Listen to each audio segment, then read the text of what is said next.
dengan Minangkabau, 3 orang Minang, 1 Semando Minangkabau, gitu ya Dana. Cuma beliau tadi agak ragu, agak pesimis.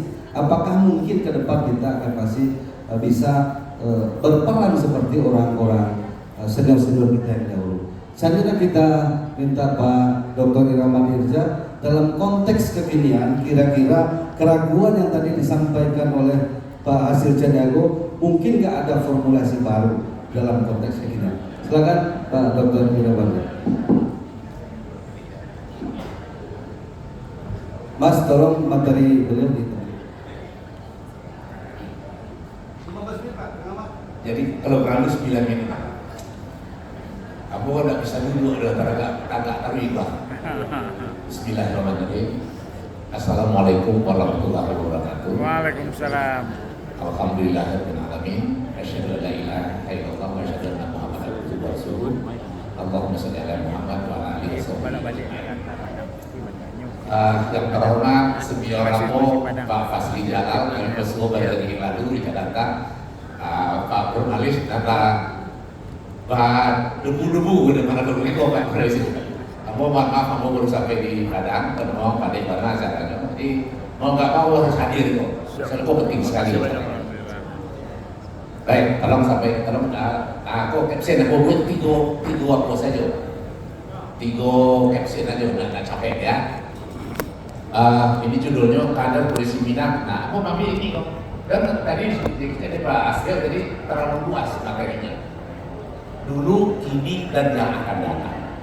Abu Kasati mengambil yang akan datang saja. Kader Polisi Muda Minang masa mendatang dari perspektif ekonomi politik. Nah ini agak lain. Kalau beliau sejarah tadi, Abu perspektif ekonomi politik. Jadi mohon bapak-bapak sekalian kita coba cermati. Tadi saya kenalkan nama Abu Iraman Irja. Abu adalah analis ekonomi politik. Kemudian juga mantan pegawai Bank Indonesia.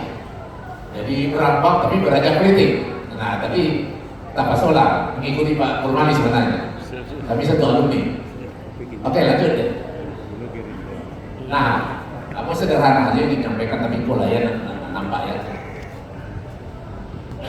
Yang disampaikan oleh beberapa pembicara tadi oleh pendidikan dan modal tadi selalu menginginkan membagi batang karana. Selalu. Urusan Pak Asri itu kami sebenarnya kok dibesarkan dari sumber yang sama. Beliau dari orang haluan, wartawan jadi wartawan senior. Aku juga Bapak aku juga wartawan senior haluan. Jadi namanya sekolah aku itu PT haluan. Bisa aku istimewa, tapi beliau lupa jawab orang ini. Ya. Nah kemudian kami ingin gambarkan kepada Bapak sekalian dari perspektif ekonomi politik. Aku ingin gambarkan yang kuning itu adalah uraiannya saja.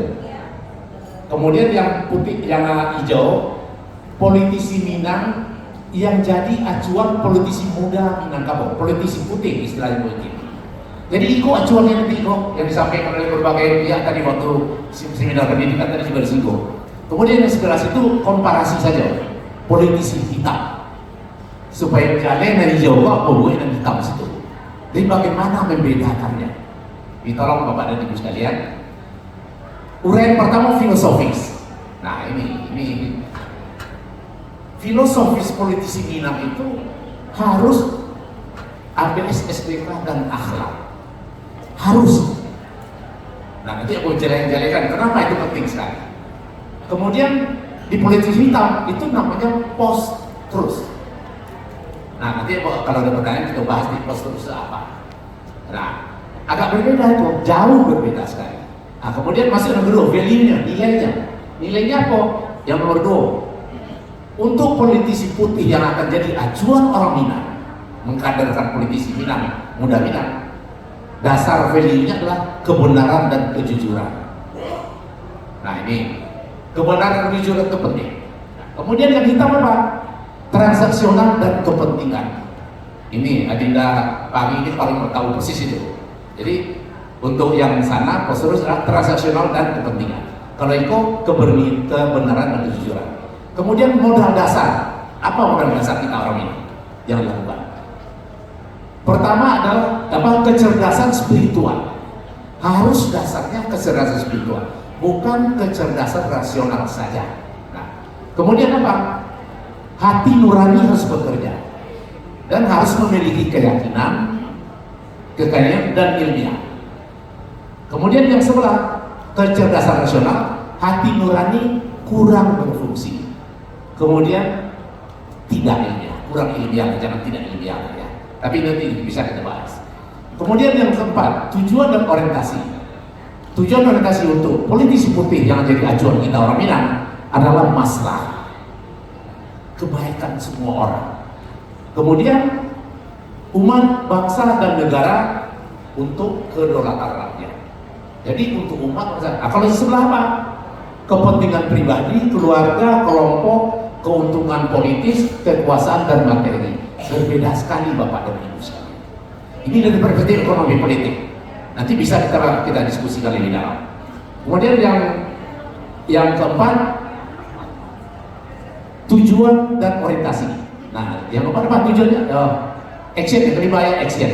Apa yang harus bisa kita lakukan di mengkaderkan generasi muda Minang selanjutnya? Yang kelima ya, kaderisasi terpadu keluarga, TTS itu tumbuh tiga sajarangan, kemudian sekolah atau kampus, kemudian menciptakan karakter, rasa malu, taat hukum, adil dan berimbang. Nah ini perlu bapak-bapak sekalian ketahui bahwa menciptakan politisi itu berbeda dengan menciptakan akademisi. Mereka itu tidak bisa instan, harus dilatih dari kecil, banyak berorganisasi. Nah, arti karakter itu terbentuk di situ, makanya ada kaderisasi terpadu dari keluarganya sendiri, dari tuku tigo sajarangan itu, nenek mama, alim ulama dan celik pandai harus ikut membentuk karakter itu. Kemudian sekolah dan kampus pasti, misalnya sering diadakan seminar membicarakan itu, kemudian dimasukkan misalnya sebagai ada mata kuliah tambahan, untuk itu juga bisa. Kemudian untuk yang sebelah itu terjadi persekongkolan, money politik, triki, oligarki, menabrak hukum dan manuver regulasi. Ini banyak, bisa Bapak dan Ibu teliti, banyak sekali regulasi, bahkan undang-undang pun direkayasa supaya mencapai tujuan. Kemudian yang keempat, misalnya hasilnya apa? Hasilnya adalah nomor 6, KKR. KKR itu adalah kesejahteraan dan kemakmuran rakyat. Kemudian welfare state, negara makmur. Selanjutnya legitimasi rakyat pasti tinggi kalau kita pakai yang hijau itu. Kemudian berkah karena sesuai dengan ABSSBK dan akhlak tadi. Kemudian sebelahnya apa? Ketimpangan, rasa tidak puas, legitimasi rakyat rendah, dan ujung-ujungnya konflik. Kita jauhi yang sebelah situ, kita banyak masih lakukan. Dia mau ingin ada catatan yang warna merah, mau bacakan. Argumen politisi Minang hanya bisa berkibar pada ekosistem politik intelektual, namun keok itu bahasa Jawa ya, kalah dia pada ekosistem politik kepentingan money politik dan oligarkis. Jadi ini untuk menjawab Pak Hasil tadi. Dalam ekosistem politik yang bukan intelektual, orang Minang agak sulit berkembang. Tapi yang bercatat di yang kedua, politisi Minang harus tangguh bertarung dalam ekosistem politik seruet apapun, yang penting berpegang pada akidah politik, yaitu ABSSBK. Selama kita berpegang pada ABSSBK, tidak ada masalah mau seperti apa politisi situasi politik yang kita hadapi. Yang penting jangan keluar dari itu. Begitu keluar kita salah. Nah ini yang mencontohkan begini, politisi yang digambarkan oleh Pak Asril tadi, Bung Hatta, Muhammad Nasir segala macam, itu beliau itu adalah dasarnya adalah ABSSBK. Makanya tidak ada. Coba Bapak baca sejarah barangkali beliau bisa menuliskan tadi perdebatan keras antara Bung Karno dan Muhammad Nasir yang ada di buku Kapitas Recta. Seperti apa kerasnya perdebatan itu. tapi tidak ada sekalipun ada kata-kata yang berani mengatakan Maman Nasir itu dungu. Tidak ada itu. Nah itu kenapa? Karena ABSSBK kebenarannya ada. Begitu juga Bung Hatta, siapa lagi? Siapa saja orang Minang. Tidak ada kata-kata yang keluar dari Ustaz Zarif yang mengatakan dungu. Tidak ada. Nah, kemudian ada satu sedikit yang di waktu kasus Haji Agus Salim karena jenggot dibilangin kambing oleh orang di forum gitu kan. Nah itu lebih pada fisikal, tapi tidak ada satupun yang berani mengatakan Haji Agus Salim itu dungu. Tidak ada. Itu adalah salah satu keuntungan dari dasar tadi kita pada kebenaran dan value kita, kebenaran dan kejujuran dan ABSSB. Jadi bagaimana politisi ke depan adalah ABSSB ya, yang harus kita jadikan, dan itu memerlukan proses. Lanjut deh. Sebentar ya, Bang Deni. Pada 1 menit jalan ya. Nah ini karena diskusi kita, ini barusan saya tulis ini, barusan ini. Karena diskusi kita adalah ini apa? Dialog interaktif. Kini yang mau tantang yang hadirin di sadonyo. Ada anak butir yang mau lemparkan dari muatan ekonomi politik yang mungkin nanti akan membuka keinginan Bapak dan Ibu untuk kita diskusikan bersama. Ini dari yang politik ya, dari aspek produksi dulu.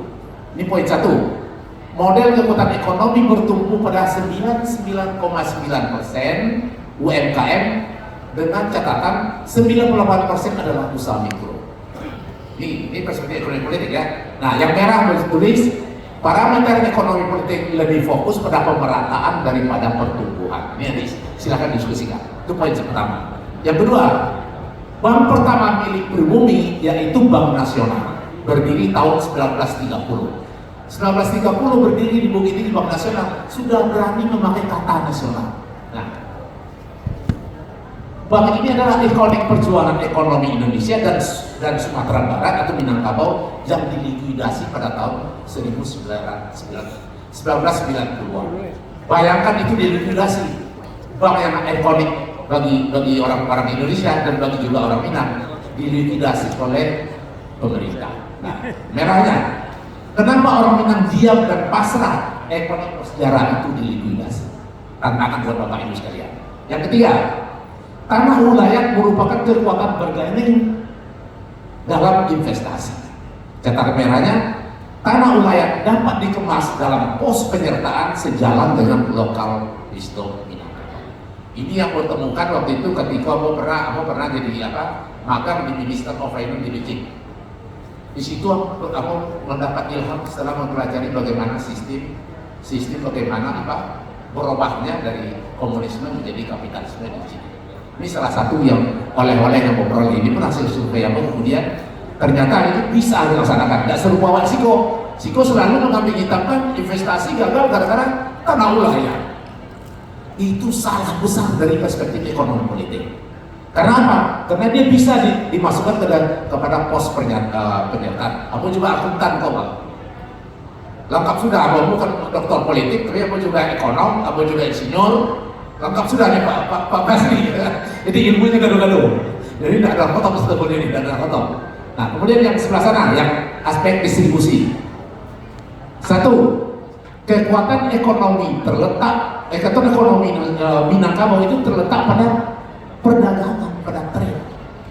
Nah, sesuai dengan sosial capital, karakter kita, talenta dan dinamika penduduk Minangkabau.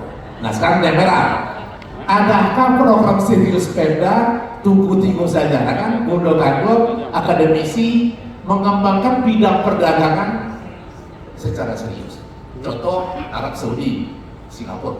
Kenapa mereka bisa menguasai bidang perdagangan? Padahal di situ ternyata tuh perdagangan itu gain itu lebih besar daripada kita sebagai produsen untuk komoditi tertentu. Nah, kita punya keahlian itu talenta masyarakat kita. Aku taruhan itu belum pernah ada program Pemda Awasgo yang khusus mengembangkan perdagangan secara serius. Nah, silakan diskusikan nanti. Selanjutnya, masa emas bangsa Indonesia periode 1990-1996 pada saat program Benteng dimotori oleh tokoh-tokoh Minang. Contoh Pak Nasir, Safudin Berwarga Negara. Program ini telah menginspirasi Malaysia dengan program Mara yang berhasil. Ini banyak nih tokoh-tokoh kita dari Malaysia yang sebenarnya itu terinspirasi dari program benteng tahun 50-an di Indonesia. Akhirnya program Mara dikembangkan sampai berhasil luar biasa. Nah, kemudian catatan apa? Program benteng harus menjadi dasar berpijak perjuangan orang Minang di kancah nasional untuk ke depan. Kemudian yang terakhir, penting meneliti sejarah motif Belanda pada Perang Padri, merebut dominasi perdagangan pantai timur, Selat Melaka atau pantai barat Sumatera. Ini tolong dipelajari benar bahwa Bapak sekalian, awal lagi bodoh-bodohin Belanda. Selalu dikatakan oleh itu Belanda yang mengatakan bahwa Perang Padri itu adalah riba ini antara kaum adat dan kaum agama. Padahal nggak ada itu. Itu tuh hanya dijadikan trigger untuk membenarkan dia. Sebenarnya itu yang mencatatkan bahwa motif Belanda tidak jauh dari Gulden. Bukan sekedar konflik antara kaum adat dan kaum agama. Kenapa? Belanda ingin merebut posisi pantai timur Selat Melaka yang dikuasai oleh pedagang-pedagang hebat Minang waktu itu, termasuk pantai barat sampai ke Barus, ke Molago. Seluruhnya dulu di pantai barat dan pantai timur adalah orang-orang hebat Minang sebagai pedagang.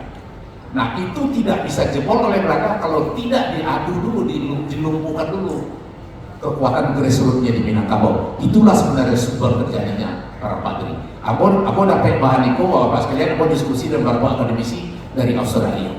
Mungkin Profesor Taufik cuma tahu karena dia mendengar itu. Di itu sebenarnya. Di itu dulu, mungkin agak kepanjangan ya. Terima kasih nih Pak Bani dikasih luas aku. Assalamualaikum warahmatullahi wabarakatuh. Waalaikumsalam warahmatullahi wabarakatuh. Terima kasih Pak Dr. Irmadi. Jadi sudah mulai agak tampak beliau sudah menyampaikan guidance politisi sekarang ke depan itu. Tadi beliau menyebut dengan politisi putih gitu. Cuma memang belum juga menjawab pertanyaan apakah mungkin ke depan dengan politik elektoral seperti sekarang ini para tokoh-tokoh Minang kembali memiliki peran-peran yang sangat strategis di Republik ini. Ini barangkali kita minta Pak Dr. Bani Sarwi untuk memberikan pencerahan kepada kita dalam konteks kekinian dan ke depan. Tadi dari dua narasumber kita sudah menyampaikan mulai dari masa lalu sampai sekarang. Kemudian ada harapan, ada guidelines tadi yang disampaikan oleh Pak Ramadi. Kira-kira dengan kontestasi seperti sekarang ini, sistem politik yang terbangun sekarang ini, ruang-ruang bagi politisi Minangkabau ini untuk tampil ke permukaan seperti dulu pernah dalam tanda petik itu terjadi di Republik ini, menentukan Republik ini masih ada harapan atau tidak. Silakan ke Pak Misari.